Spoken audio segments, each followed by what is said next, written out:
આજે એક નવી જ પઝલ લઈને હું આવી છું. હા જો મારી પાસે આ બધી સ્કેચ પેન છે અને મેં ગોઠવીને બે ચોરસ બનાવ્યા છે. હા. એક મોટું ચોરસ છે, એક નાનું ચોરસ છે. બરાબર છે. હવે પઝલ એ ટાઈપની છે કે આ ચોરસમાંથી કોઈ પણ 4 સ્કેચ પેન ઉપાડવાની, બરાબર. 4, હા અને 3 ચોરસ બનાવી દેવાના. હા એવા 3 ચોરસ બનાવવાના કે જેમાં એક આવું નાનું હોય હા અને બે આવા મોટા હોય.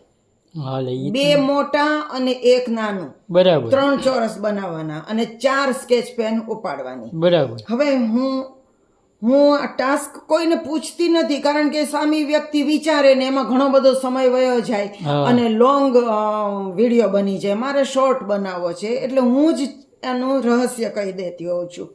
તો સૌથી પહેલાં હું તમને કહું કે કઈ રીતે કરવાનું છે. જો તમે આમ કરો, આ વચ્ચેની સ્કેચ પેન ઉપાડો અને આવી રીતે આમ જોડો.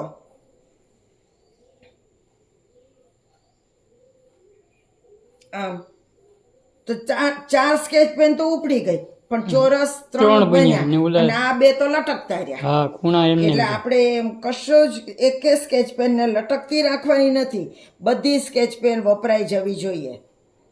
એવી રીતે તમારે ચોરસ બનાવવાના છે. ને 4 લઈને અને હા 4 સ્કેચ પેન લેવાની છે અને 2 મોટા ચોરસ અને એક નાનું ચોરસ એમ બનાવવાનું છે. તો જો કઈ રીતે કરવું એ હું કહું. આ ખૂણાની 2 સ્કેચ પેન લઈ લેવાની, બરાબર. આ સામા ખૂણાની પણ 2 સ્કેચ પેન લઈ લેવાની, સામસામા ખૂણાની સ્કેચ પેન લઈ લેવાની. હા બરાબર. અને પછી એને આવી રીતે ગોઠવવાની. જો બરાબર, જો આમ ગોઠવી. આ સ્કેચ પેનને લઈ લીધી અને